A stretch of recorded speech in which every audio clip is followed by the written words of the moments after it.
Psalm 132. Remember, O Lord, in David's favor, all the hardships he endured, how he swore to the Lord and vowed to the Mighty One of Jacob, I will not enter my house or get into my bed. I will not give sleep to my eyes or slumber to my eyelids until I find a place for the Lord, a dwelling place for the Mighty One of Jacob. Behold, we heard of it as in Ephrathah. We found it in the fields of Jaar. Let us go to his dwelling place. Let us worship at his footstool. Arise, O Lord, and go to your resting place, you and the ark of your might. Let your priests be clothed with righteousness, and let your saints shout for joy. For the sake of your servant David, do not turn away from the face of your anointed one. The Lord swore to David a sure oath from which he will not turn back. One of the sons of your body I will set on your throne. If your sons keep my covenant and my testimonies that I shall teach them, their sons also forever shall sit on your throne. For the Lord has chosen Zion. He has desired it for his dwelling place. This is my resting place forever. Here I will dwell, for I have desired it. I will abundantly bless her provisions. I will satisfy her poor with bread. Her priests I will clothe with salvation, and her saints will shout for joy. There I will make a horn to sprout for David. I have prepared a lamp for my anointed. His enemies I will clothe with shame, but on him his crown will shine. Commentary for Psalm 132. Psalm 132 is a prayer for God to remember his covenant with David, asking him to bless Jerusalem and the Davidic dynasty, and to restore his presence in Zion, the temple. It recalls David's fervent desire to build a house for God, and God's promise that a descendant would rule forever, finding ultimate fulfillment in Jesus Christ as the eternal King and dwelling place for God, fulfilling prophecy. Key themes and sections. Remember David, verses 1 through 5. The psalm opens with a plea for God to remember David's dedication, his refusal to rest until he found a dwelling place, the temple, for the Lord's ark. Journey to Zion, verses 6 through 10. It recounts the ark's journey to Jerusalem, expressing hope for God's return to his resting place, with priests clothed in righteousness and people shouting for joy. God's promise to David, verses 11 and 12. God's oath to David is reiterated.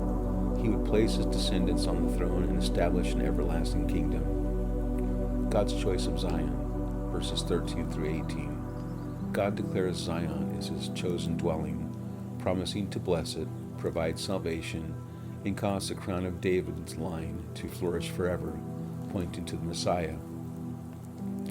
Christian interpretation. Messiah's messianic fulfillment. Christians see Jesus as the ultimate fulfillment of this psalm, the true king from David's line who sits on God's throne forever. The new temple. Jesus is the true dwelling place of God, the new temple, making the physical temple's restoration secondary to his presence. Hope and anticipation. It remains a prayer for the restoration of God's reign and the coming of Christ's kingdom. Here are some thoughts on Psalm 132. Again, as found in The Lord I Take Refuge by Dane Ortland. Psalm 132. This psalm is a plea for God to fulfill his ancient covenant promises to his people, particularly the twin promises forming the center of the covenant, promises of God's presence and of God's king.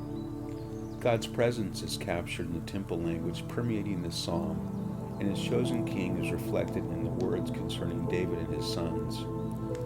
Perhaps such promises seem irrelevant to your life, but consider what they might mean for you. God was present in Eden, yet withdrew his presence when mankind fell. Ever since then, he has been working to restore this presence, an insurmountable task if left to us sinners. But God himself provided a tabernacle, and then a temple, and then his own Son. In each case, he was working toward the restoration and expansion of Eden, bringing the light of his presence into this sad and dark world. And now we, you and I, are the very temple of God in which he dwells.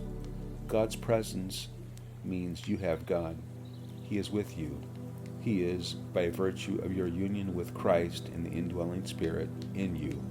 You are never alone. You have an ever-present friend.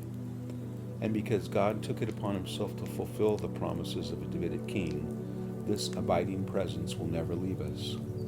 Throughout the Old Testament, God called on David and his heirs to follow and obey God. But they were infected with the same problem the rest of humanity is plagued by, sin. Yet God sent a king who was not only a son of David, but also God's own son. He sent Jesus to love you, to lead you. Who rules over your life? Who will determine the final state of the world? Who gets the last say? Jesus Christ. Not your boss, not your parents, not your political leadership. Trust him and be at peace.